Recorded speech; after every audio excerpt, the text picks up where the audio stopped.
versos 1 al 5.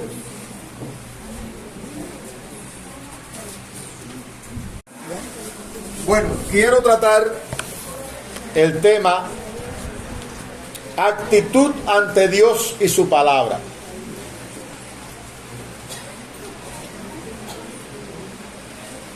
La actitud ante Dios y su palabra.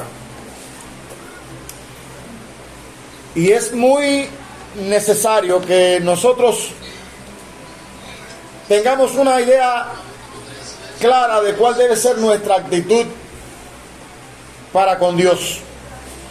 Una de las cosas que más afecta nuestro comportamiento es el desconocimiento que tenemos de la persona de Dios. Si Dios quiere, más adelante vamos a hablar de los atributos de Dios, aunque hoy indirectamente vamos a tratar de uno de ellos. Es menester que nosotros tengamos un conocimiento claro de quién es Dios para saber cómo debemos conducirnos en su presencia, porque todos nosotros vivimos de acuerdo a lo que pensamos. Según el hombre piensa, así vive. Y Isaías, en este último capítulo de su libro, él hace un llamado a la verdadera adoración y a cuál debe ser la actitud de nosotros ante la palabra de Dios, o ante Dios y su palabra. Y él introduce este capítulo. Les recordamos, antes de hablar de la introducción al capítulo, les recordamos que Isaías fue el hombre que tuvo una experiencia, uno de los pocos hombres que tuvo una experiencia gloriosa a los pies de Dios. Cuando usted lee Isaías capítulo 6, dice la Biblia que narra su experiencia. Dice: en el año que murió el rey Usías, vi yo al Señor sentado sobre un trono alto y sublime, y sus faldas llenaban el templo. Y ahí él vio, dice, por encima de él había serafines, cada uno tenía 6 alas, con 2 cubrían sus rostros, con 2 cubrían sus pies, y con 2 volaban. Y el uno al otro daba voces diciendo: Santo, Santo, Santo, Jehová de los ejércitos. Toda la tierra está llena de su gloria. Y los quiciales de las puertas se estremecieron con la voz del que clamaba. ¿Qué clase de experiencia? Que esta casa comienza a temblar. Los quiciales de las puertas se estremecieron con la voz del que clamaba, y la casa se llenó de humo. ¿Y sabe cuál fue la reacción de Isaías ante esa experiencia? Entonces dije: ¡ay de mí, que soy muerto!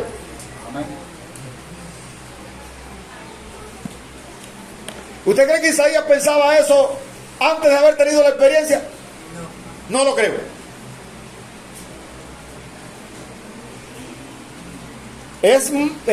Hoy en día es cotidiano ver personas irreverentes y personas con un comportamiento que no tiene nada que ver con ese Dios en el que nosotros decimos que creemos.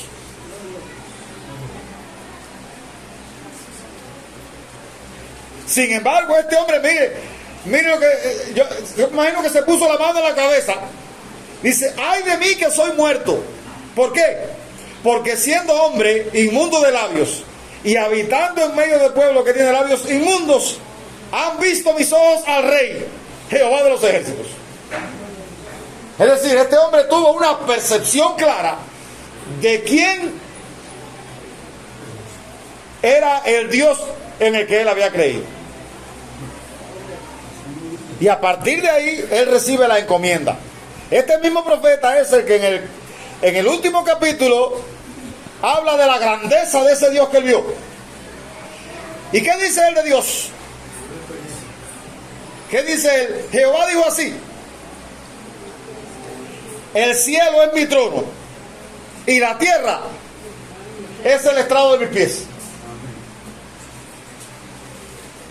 Ahí el profeta está hablando de la trascendencia o de la inmensidad de Dios. Nuestro Dios, oiga lo que dice, el cielo. Usted mira, usted se para afuera y mira, y el cielo no tiene fin. Y dice Jehová, el cielo es mi trono y la tierra es el estrado de mis pies.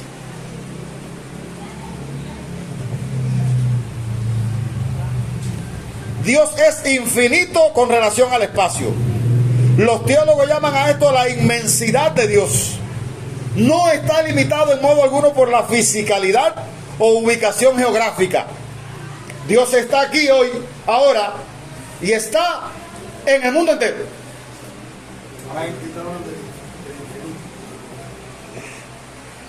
Es necesario, es bueno que nosotros tomemos en cuenta esto.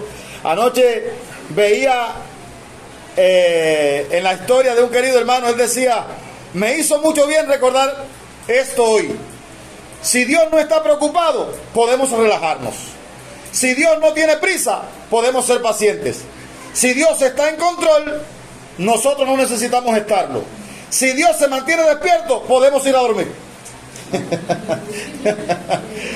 A mí también me hizo mucho bien leer esto. De hecho, le hice una captura de pantalla y lo arreglé para mí, para en algún momento ponerlo en mi historia. Entonces, ese Dios es el Dios que se describe acá. La inmensidad es el atributo de la trascendencia de Dios. Él está más allá de todo espacio y de toda fisicalidad. No hay ningún lugar donde Dios no esté. Y Él no puede ser limitado por nada. No por alguna imperfección, no por ni por el tiempo, ni por el espacio. Dios no tiene fin, es ilimitado e inagotable. Sigue diciendo este comentarista, la inmensidad es un subconjunto de la infinitud de Dios en relación con el espacio.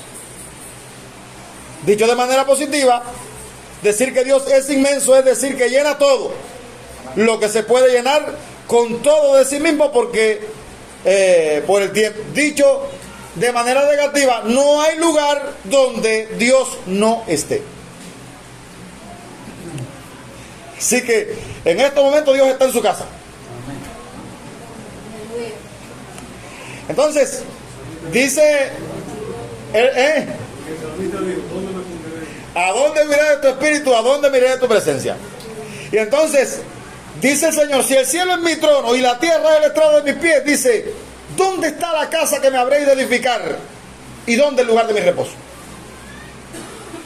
Hay muchas personas que tienen un celo excesivo por el templo.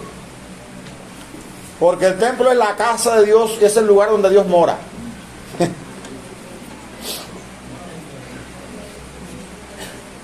Bueno, esas personas todavía no han estudiado a fondo la Biblia y no se han dado cuenta de que en el Edén no había templo. El tabernáculo se vino a construir cuando Moisés, y se construyó con un fin. Dice, allí me voy a reunir con mi pueblo, dice el Señor. Luego David se propone construirle una casa a Dios. Y dice, ¿acaso yo le he pedido a alguien que me haga casa? Pero David quería, como él vivía en una casa, él era el rey y él tenía de todo, dice, yo quiero hacerle una casa. Dice, está bien, pero no me la vas a construir tú, me la va a hacer tu hijo. Tú has derramado mucha sangre. Cuando Salomón hace la casa y la va a dedicar, ¿usted sabe cuáles fueron las palabras de Salomón? Dice Primera de Reyes 8:27.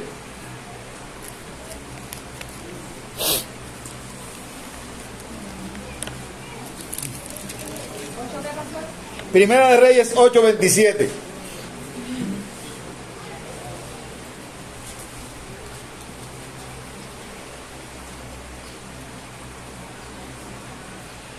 Pero es verdad que Dios morará sobre la tierra.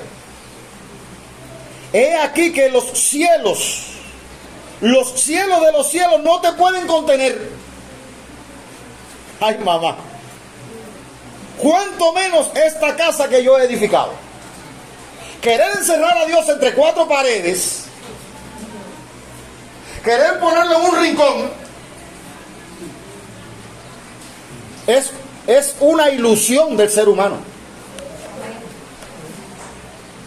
Dios es tan inmenso, dice Salomón, que los cielos no te pueden contener. ¿Tú crees que una casa va el mejor edificio que hay en Cuba?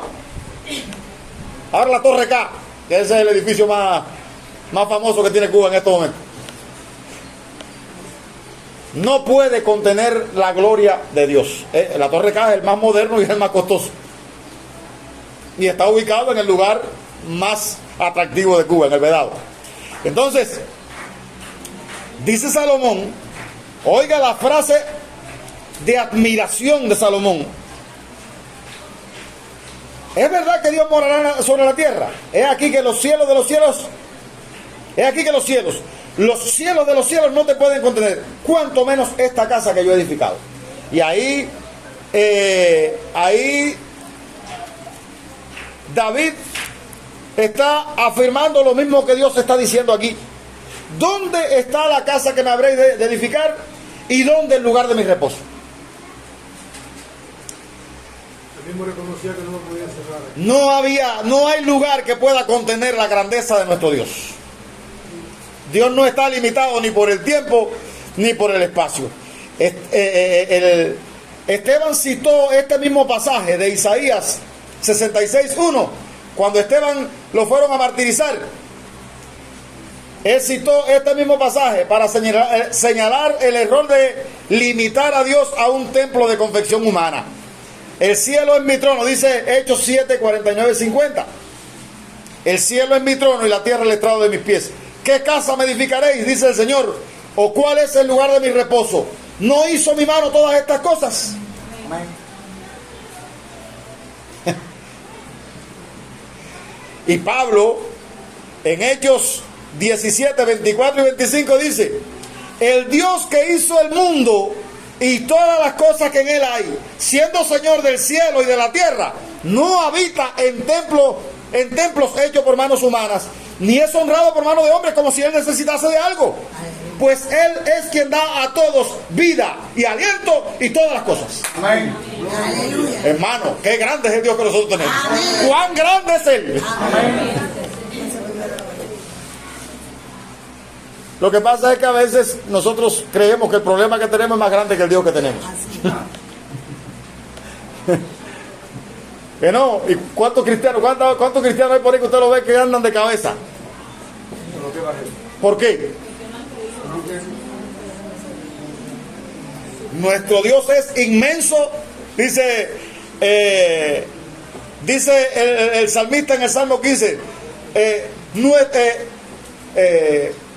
¿por qué anda a decirle entre la gente dónde está tu Dios? Nuestro Dios está en los cielos, todo lo que quiso ha hecho. Amén. Como queriendo decir, no hay nadie que le ponga freno a lo que él quiera hacer. Y esto es una inyección a nuestro espíritu para saber en quién nosotros hemos creído.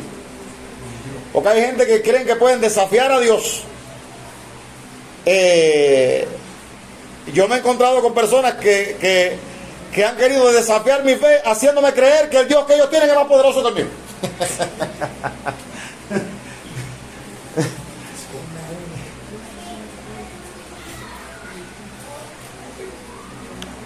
Bueno, si acaso tienes a alguien poderoso, es tan poderoso como el Dios que tengo yo, pero más poderoso no es, porque yo creo que es todopoderoso. ¿Y usted, hermano?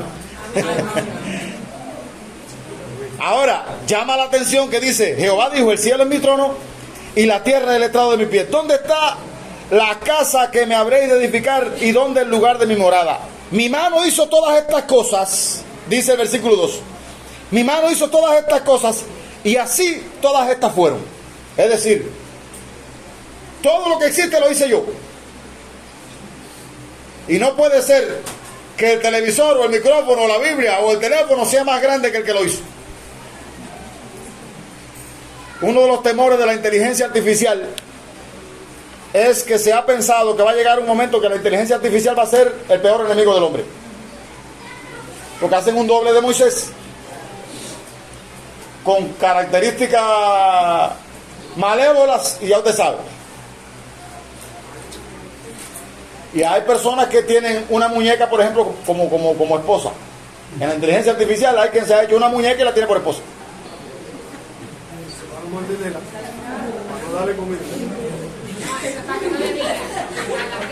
La inteligencia artificial, yo soy un topo, yo soy un enano con respecto a la inteligencia artificial, pero créame que la inteligencia artificial, por favor, lo que está generando es...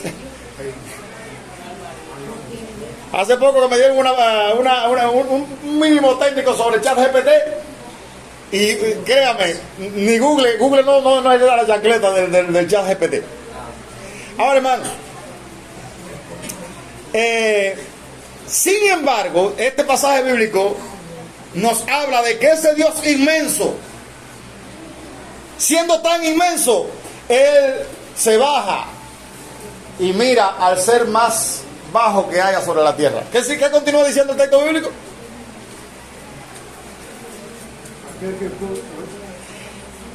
Pero miraré. Ese Dios inmenso, Él se detiene a mirar.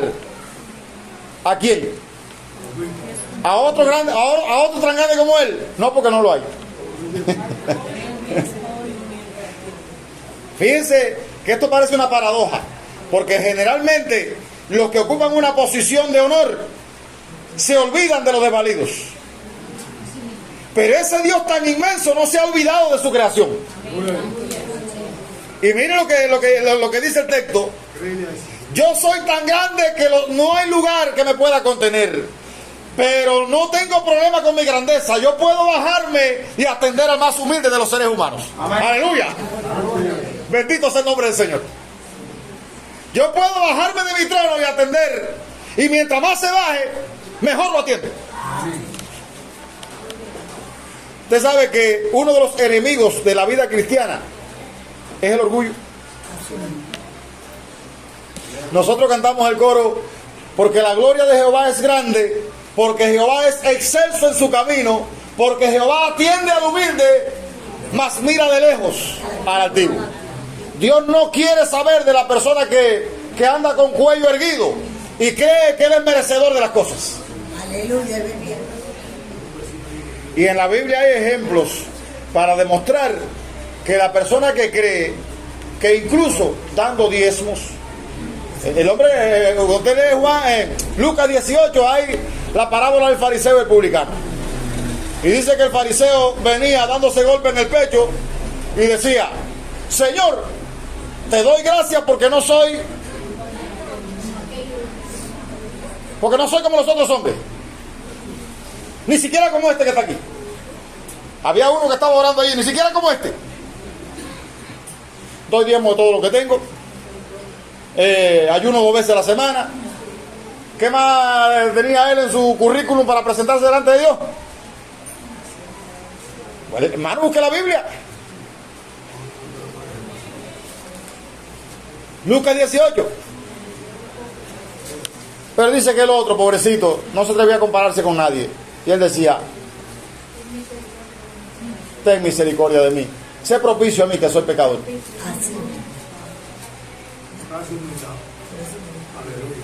Porque él sabía que a Dios no se le puede conquistar con nada. Hay un cántico que nosotros cantamos que dice: ¿qué traeré a la presencia del Señor? ¿Con qué sacrificio me presentaré ante Él? No es una ofrenda material ni tampoco emocional. Él solo espera una ofrenda espiritual.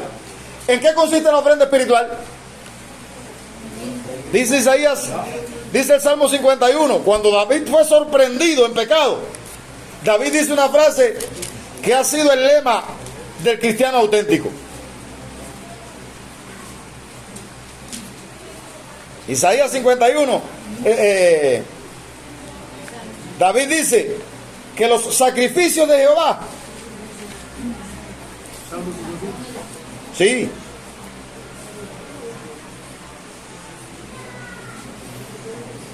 son el espíritu quebrantado, el corazón contrito y humillado, no despreciarás tú, oh Dios. 51:17. Antes de eso dice, versículo 15: Señor, abre mis labios y publicará mi boca tu alabanza, porque no quieres sacrificio, que yo lo daría, no quieres holocausto. Los sacrificios de Dios son el espíritu quebrantado. Y dice más: al corazón contrito y humillado no despreciarás tú, oh Dios. Es decir, no hay persona que se humille delante de Dios que Dios lo desatienda. Así que si mi oración no está subiendo al cielo, yo tengo que valorar con qué actitud me estoy acercando a Dios. Porque ni es la rectitud mía, ni es la cantidad de cosas que yo doy para la obra. Dios no necesita de nada de eso. Él usa sus cartas credenciales para decirte, el cielo no me puede contener, la tierra es el estrado de mis pies, yo hice todas estas cosas. ¿Qué tú puedes hacer por mí? Más te vale que conserves una actitud, que conserves los pies sobre la tierra y que no te creas cosas. Ese Dios inmenso atiende al más vil pecador. Dice, ese ser trascendente, inmenso, muestra su favor hacia la raza humana. Dice Salmo 113, versículos 5 y 6. ¿Quién como Jehová nuestro Dios, que se siente en las alturas, que se humilla a mirar en el cielo y en la tierra? Note que ahí habla de una cualidad de Dios que a pesar de toda su grandeza, Él atiende a los seres humanos. Y note que dice que se humilla a mirar en el cielo y en la tierra. Todavía Dios está buscando corazones en los cuales Él pueda hacer su entrada triunfal. Gente que diga, bueno, Señor, aquí tiene estos pedazos, haz con ellos lo que mejor te parezca. Y entonces, note que ahí habla de tres cosas, tres cualidades de la persona a quien Dios mira. Dice que es pobre, que es humilde de espíritu y que tiembla a su palabra. Pregunta, ¿cree usted que este temblor ante su palabra es de terror? No.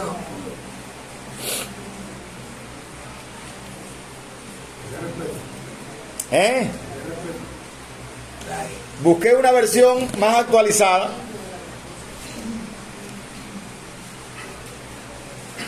Dice la versión moderna: a este empero miraré, a saber, el que es humilde y contrito de espíritu y que tiembla mi palabra. No, esta versión es de 1929. No, la versión Dios habla hoy dice: el hombre en quien yo me fijo es el pobre y afligido que respeta mi palabra. Es decir, es la persona que oye la palabra de Dios y la respeta porque sabe que Dios se merece su reverencia. Y más adelante, ahí habla de la realidad que estaba pasando. Dios habló y no habló por gusto. ¿Qué estaba pasando? Habían gente que hacían sacrificios y creían que con eso iban a conquistar el corazón del Señor. Como hoy en día hay gente que ayuna y ora y se sacrifica, pero no pone en práctica lo que Dios le manda. Y note la queja del Señor: el que sacrifica buey es como si matase a un hombre. Es decir, en el Antiguo Testamento habían leyes que orientaban a hacer sacrificios para toda la persona que se quería acercar a Dios. Y estaba permitido sacrificar al buey. Y estaba permitido sacrificar la oveja. Y estaba permitido ofrecer sangre o presentar ofrenda. Dice, pero note cómo el Señor califica esas cosas que estaban sucediendo en ese momento. El que sacrifica buey es como si matase a un hombre. ¿Quiere usted algo más abominable que quitarle la vida a un ser humano? Delante de Dios, el que derrame la sangre de un hombre, por la mano del hombre esa sangre será derramada. Hoy en día hay un debate sobre si es permitido o no la pena de muerte. Bueno, allá, cuando el Señor dijo ojo por ojo y diente por diente, Él dijo: el que quite la vida de un hombre, que le quiten la vida a él.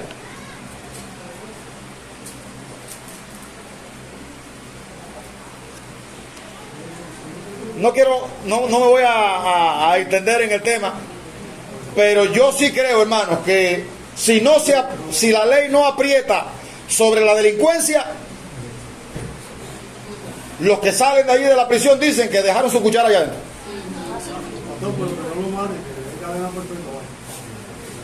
Es una carga. Hay que darle comida, hay que ponerle preso, cuidarlo, es una carga. Bueno, a trabajar. Hay que regresar a los tiempos de Martí con grilletes en los pies y... Bien, pero bueno.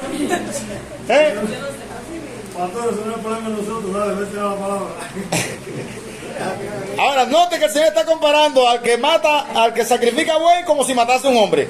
El que sacrifica oveja, que era algo agradable delante de Dios, pero era tan despreciado, dice, como si degollase a un perro. El perro era un animal inmundo que no tenía espacio en el pueblo de Israel. El que hace ofrenda como si ofreciese sangre de cerdo, otro animal inmundo. El que quema incienso como si bendijese a un ídolo. ¿Y por qué Dios miraba las cosas de esa perspectiva? Dice, porque escogieron sus propios caminos. Note, esa gente que decían que respetaban a Dios,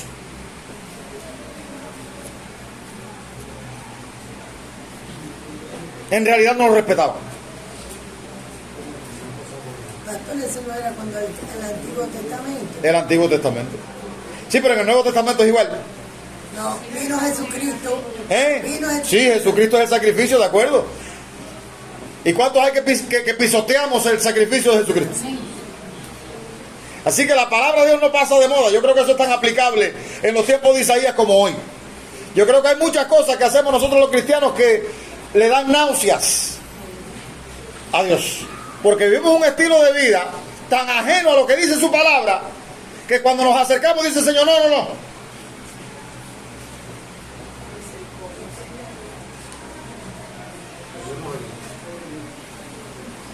Y note que el Señor dice a quién va a mirar ahí.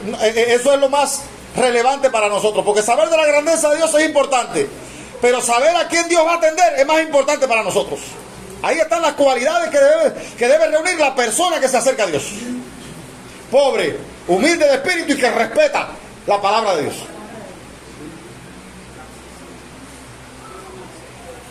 Y dice aquí, ¿por qué esos sacrificios que hacen? Que lo hacen de animales correctos, pero a mí me huele como algo que no sirve. Y lo tengo por abominación. ¿Por qué? Porque escogieron sus propios caminos y su alma amó sus abominaciones. Es decir, no me interesa lo que Dios dice, o no vamos a hacerlo así tan abiertamente. No vamos a decirlo tan abiertamente. No. Bueno, yo lo voy a hacer y después Dios me perdonará.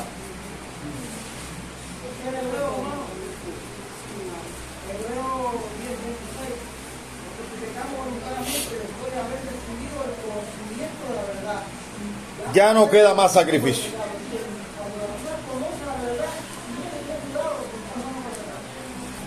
Entonces, aquí hay un reclamo de Dios. Yo soy inmenso, mi gloria llena el universo, pero yo quiero tener una relación personal con los seres que he creado. Y no todo el mundo me va a dar la cobertura para tener, pero hay gente con la que yo quiero tener relación. ¿Cuáles son las condiciones que se debe requerir para eso? Pobre. Y aquí no está hablando de pobre de dinero. Yo recuerdo que cuando estábamos hablando del Sermón del Monte hablábamos de bienaventurados los pobres. Pero ahí ese pobre tiene su calificativo, su apellido. Pobres en espíritu. Personas que están insatisfechas porque saben que solo en unión con su Creador pueden vivir la vida. Aleluya, gloria a Dios.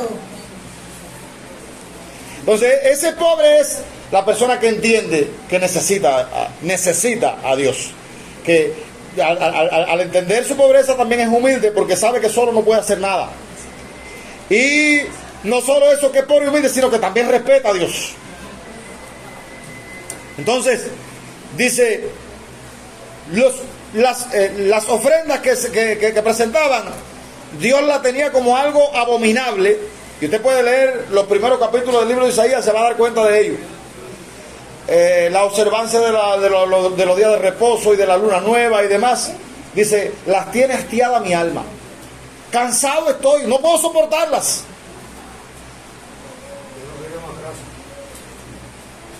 Porque el Señor dice que más vale la obediencia que los muchos sacrificios.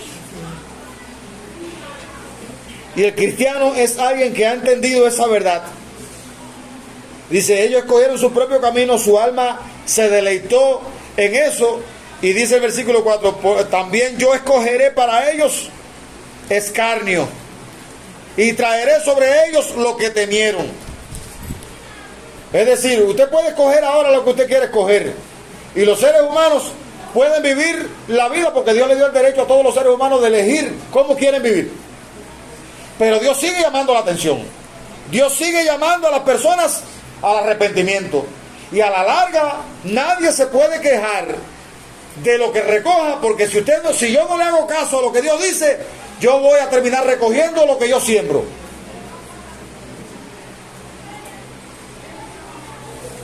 Y eso se aplica a todos. Dice, también yo escogeré para ellos escarnio y traeré sobre ellos lo que temieron. ¿Por qué? Porque llamé, note, llamé y nadie respondió. Hablé y no oyeron, sino que hicieron lo malo delante de mis ojos y escogieron lo que me desagrada. Es decir, mi hermano querido, nosotros debemos estar al tanto. Nosotros que creemos en Dios, yo creo que todos los que estamos aquí, ¿hay alguien aquí que no es cristiano? Yo creo que todos los que estamos aquí somos cristianos. Todos profesamos creer en el Dios omnipotente, en el Todopoderoso. La pregunta es, ¿cuál es la actitud que estamos teniendo ante ese Dios?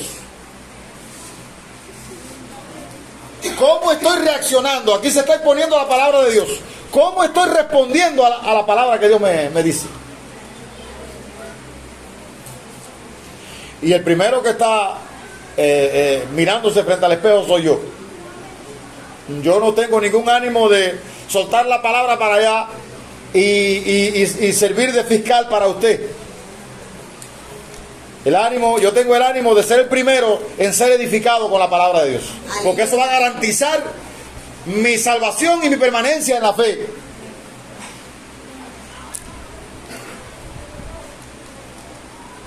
Y dijo alguien, yo no puedo coger una guagua para Santiago y querer aterrizar en La Habana.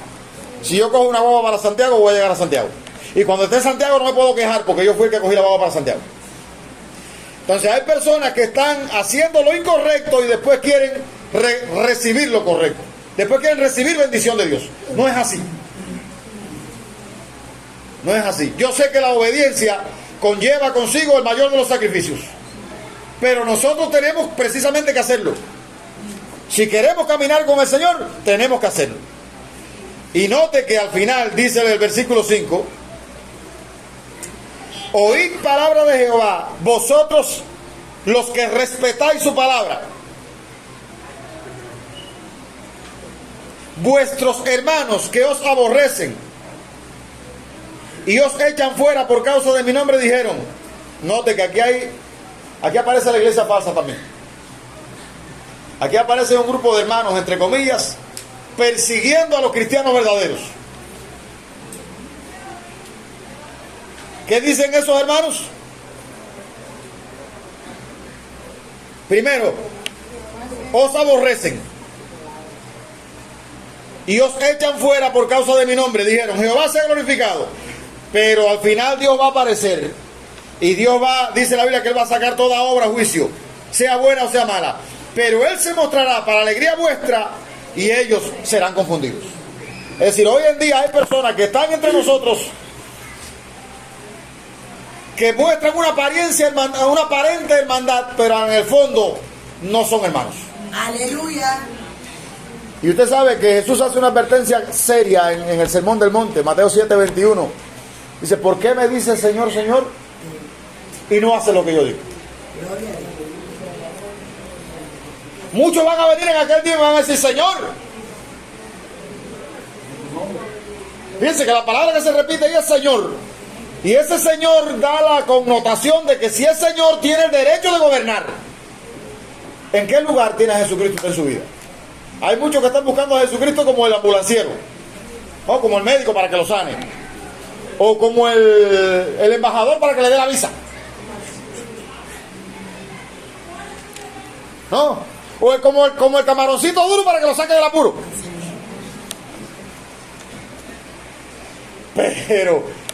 Pero la salvación implica una rendición total de nuestra voluntad a la voluntad de Dios.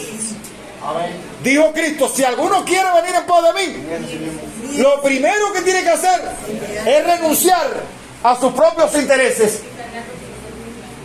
Lo primero que tiene que hacer. Y yo le voy a decir, yo en estos días tengo una lucha inmensa con eso, porque óigame, es un desafío vivir sobre la tierra. ¿Cuántas cosas nosotros tenemos que hacer? Y de cuántas cosas tenemos que echar mano para tratar de salir adelante en el contexto que nos ha tocado vivir. Pero aún así, yo tengo que tener a Jesucristo presente en todo lo que haga. Y no tenerlo presente, Él tiene que estar delante. No puede ser que mi negocio se lleve el protagonismo y que Cristo se quede a la saga. No, niégate. Entonces, hermanos, nosotros, como en los tiempos de Isaías, yo creo que este pasaje es muy aplicado a nosotros. Primero, usted debe valorar que el Dios que usted tiene no es un muñeco. El Dios que usted tiene, su gloria llena el universo. No hay Dios tan grande como tú digas en el cántico que nosotros cantamos. No hay Dios tan grande como el que nosotros tenemos, número uno. Número dos, no hay lugar que pueda contener la gloria de Dios. Sin embargo, Él ha querido venir a vivir a nuestros corazones. Amén, aleluya. Número tres, en la medida que yo sea humilde y rinda mi voluntad a Él, y rinda mis intereses a Él, Dios va a manifestarse a mi vida. Cuando Él dice miraré a aquel que es pobre y humilde de espíritu, ¿qué usted entiende por ese miraré?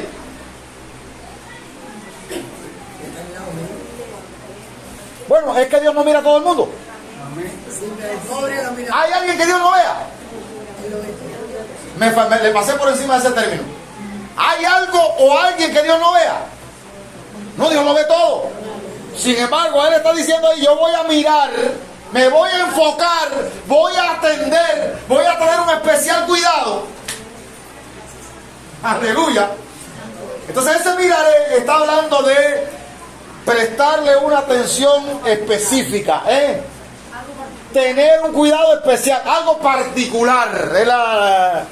Voy a tener un trato particular con la persona que es pobre, humilde de espíritu y me respeta. Me respeta. Ese tiembla, porque a veces yo veo como que es un espanto ante Dios. No, Cristo vino y nos abrió el camino para que hoy nosotros podamos tener una relación cercana.